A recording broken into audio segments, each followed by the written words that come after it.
Welcome everyone. आज मैं Akhanda 2 movie को एक्सप्लेन करने वाली हूँ, जो हाल ही में रिलीज हुई है और थिएटर में सच में तहलका मचा रही है। जिसने अभी तक फिल्म नहीं देखी वो जरूर थिएटर जाकर देखे, क्योंकि इस बार कहानी पहले पार्ट से भी ज्यादा बड़ी, ज्यादा खतरनाक और ज्यादा गहरी है। आज मैं आपको अखंडा 2 की पूरी कहानी शुरू से लेकर आखिर तक पूरी डिटेल्स में समझाऊंगी। अगर आप चैनल पे नए हो तो सब्सक्राइब जरूर करें। फिल्म की शुरुआत होती है दिल्ली में एनआईए के ऑफिस से। एक बड़ी मीटिंग चल रही होती है। टेबल के चारों तरफ कई बड़े ऑफिसर बैठे होते हैं और सभी एक ही नाम पर बात कर रहे होते हैं, अखंडा। एनआईए की चीफ बोलती है, अखंडा ने कई लोगों को मारा है, चाहे वो गलत थे, लेकिन कानून अपने हाथ में लेना किसी को हक नहीं देता। मतलब साफ है, अब अखंडा पर एक्शन होना चाहिए। लेकिन तभी एक ऑफिसर खड़ा होता है जिसका नाम है पेरोमल। पेरोमल शांति से बोलता है, मैडम अखंडा बिना वजह किसी को नहीं मारता। वो तभी हाथ उठाता है जब सामने बहुत गलत हो रहा हो। वो आगे कहता है, अखंडा कोई क्रिमिनल नहीं है, वो उन लोगों को मारता है जो सिस्टम के भरोसे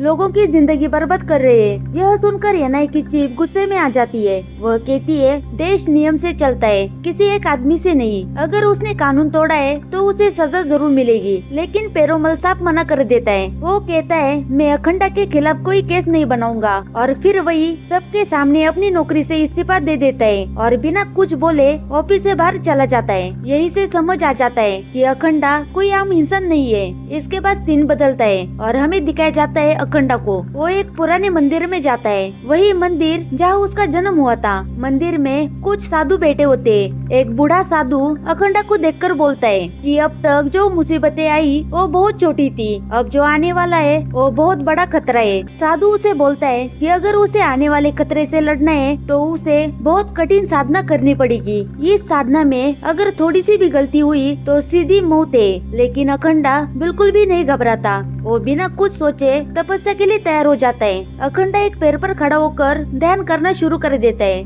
दिन निकलते हैं, रातें गुजरती है, ठंड, बारिश, हवा कुछ भी उसे हिला नहीं पाता। आँख बंद करके ध्यान में डूबा हुआ बस खड़ा रहता है। अब कहानी भारत से बाहर जाती है, चीन के तिब्बत बॉर्डर के पास, जहाँ पर एक पूजा चल रही होती है। लोग बुद्ध की पूजा कर रहे होते हैं। अचानक वहाँ पर एक बहुत खतरनाक आदमी आ जाता है। उसका नाम है जियांग ली। वो चाइनीज आर्मी का जनरल है। वो भारत से बहुत नफरत करता है। वहाँ का एक आदमी उसकी फैमिली को लेकर गलत बातें बोल देता है और कहता है कि वो भारत से शिकायत करेगा। बस फिर क्या, जियांग ली एक एक करके सबको मार देता है। कोई नहीं बच पाता। थोड़ी देर बाद उसे खबर मिलती है कि बॉर्डर पर भारतीय सेना ने कुछ चाइनीज सैनिक को मार दिया है और उनमें उसका एकलौता बेटा भी शामिल था। यह सुनते ही जियांग ली पूरी तरह से टूट जाता है। अब उसके दिमाग में बस एक ही बात चल रही होती है, भारत से बदला लेना। जियांग ली एक पुराने जनरल से मिलने जाता है जिसका नाम है चांग। चांग शांति से भागवत गीता पढ़ रहा होता है। जियांग ली गुस्से से बोलता है, जिस देश ने मेरे बेटे को मारा तुम उसी की किताब पढ़ रहे हो। चांग शांत आवाज में जवाब देता है, भारत को हथियार से नहीं हराया जा सकता। वो आगे समझाता है, भारत की असली ताकत लोगों का भगवान पर भरोसा है। अगर ये भरोसा टूट गया तो देश अपने आप टूट जाएगा। मतलब साफ है, भारत को हराना है तो पहले लोगों के दिल से भगवान निकालना होगा।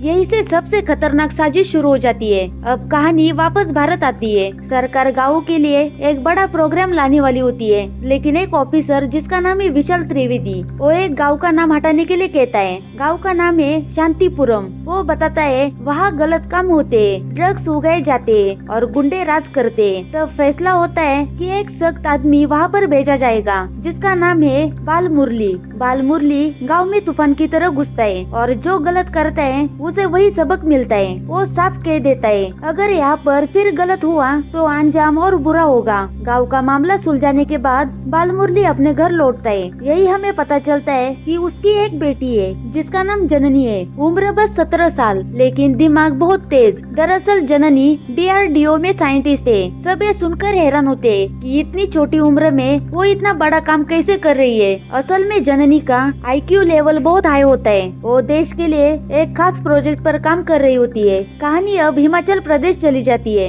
यहाँ पर एक हाई सिक्योरिटी लैब दिखाई जाती है। डिफेंस मिनिस्टर लैब देखने आता है। यहाँ हमें पता चलता है एक खास प्रोजेक्ट बायोशील्ड के बारे में। इस प्रोजेक्ट का मकसद ये है कि हमारे सैनिक बहुत ठंड, बहुत गर्मी, हर हालत में काम कर सके। बर्फीली जगह, रेगिस्तान, पहाड़, हर जगह पर। और यह पूरा प्रोजेक्ट जननी ने बनाया होता है। जब उससे पूछा जाता है कि उसे यह आइडिया कहाँ से मिला, तो वो मुस्कुराकर बोलती है रामायण से।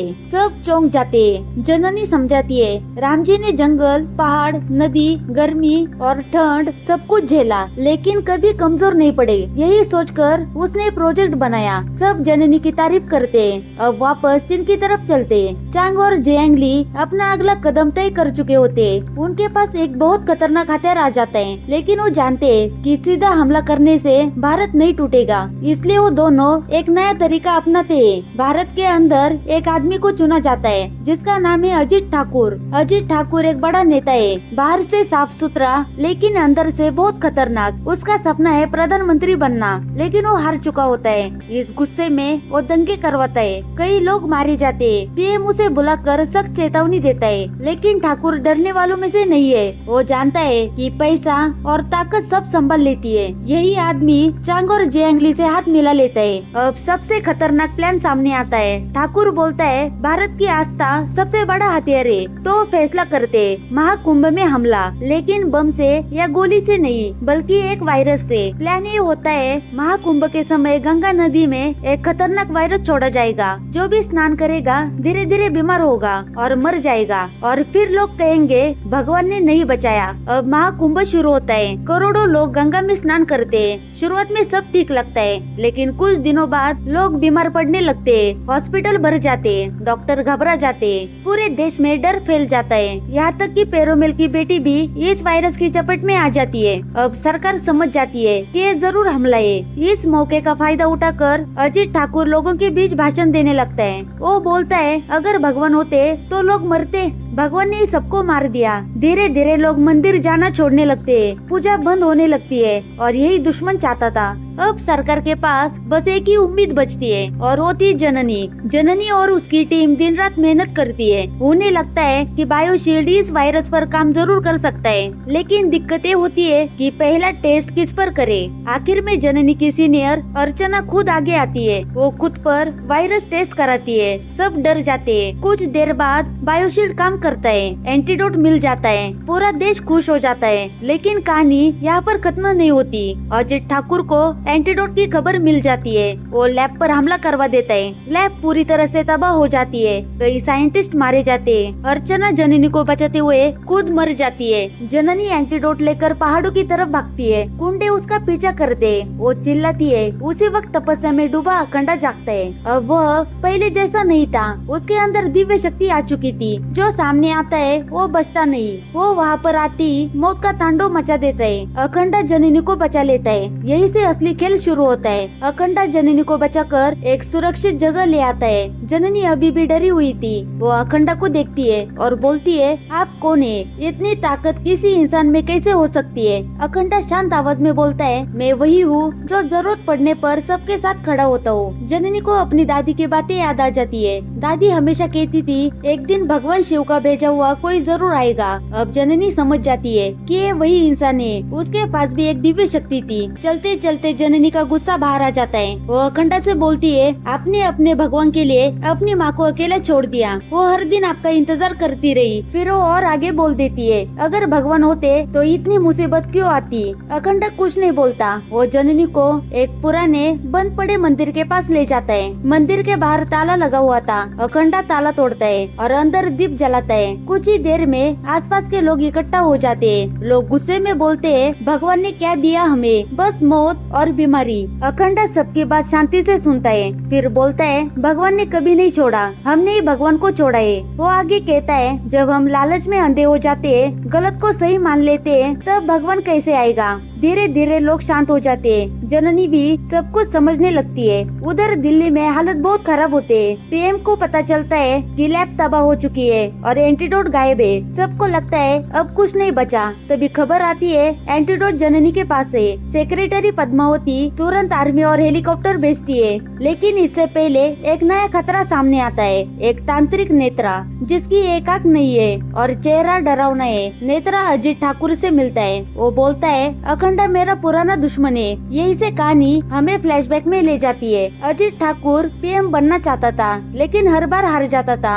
गुस्से में वो नेत्रा के पास गया। नेत्रा ने कहा, अगर सत्ता चाहिए तो 8 मासूम बच्चों की बलि देनी पड़ेगी। जैसे ही नेत्रा ये करने वाला था, तभी अखंडा वहाँ पर आ गया। अखंडा ने बच्चों को बचाया और नेत्रा की एक आंख निकाल दी। तभी से नेत्रा बदले की आग में जल रहा है। वापस प्रेजेंट में सेना का हेलीकॉप्टर जननी को लेने आता है, लेकिन नेत्रा अपनी शक्ति से हेलीकॉप्टर उड़ा देता है। ब्लेड टूटकर लोगों की तरफ आता है। अखंडा एक झटके में सबको बचा लेता है। अब नेत्रा खुद सामने आता है। नेत्रा हंसते हुए बोलता है, आज मैं तुझे खत्म कर दूंगा। वो अपनी तांत्रिक शक्ति से शैतानी ताकत बुलाता है। अखंडा अकेला वो सबसे लड़ता है। फाइट बहुत खतरनाक होती है। तभी अखंडा के अंदर हनुमान जी की शक्ति आती है। एक एक करके सब खत्म हो जाते हैं। नेत्रा भी मारा जाता है। लड़ाई के बाद जननी रोते हुए बोलती है, आपकी माँ आपका इंतजार करते करते मर गई। अखंडा कुछ नहीं बोलता, लेकिन उसी वक्त दिखाया जाता है शिव खुद अखंडा का रूप लेकर उसकी माँ की चिता जलाते हैं। माँ पहचान जाती है, मेरा बेटा नहीं आया, भगवान आए थे।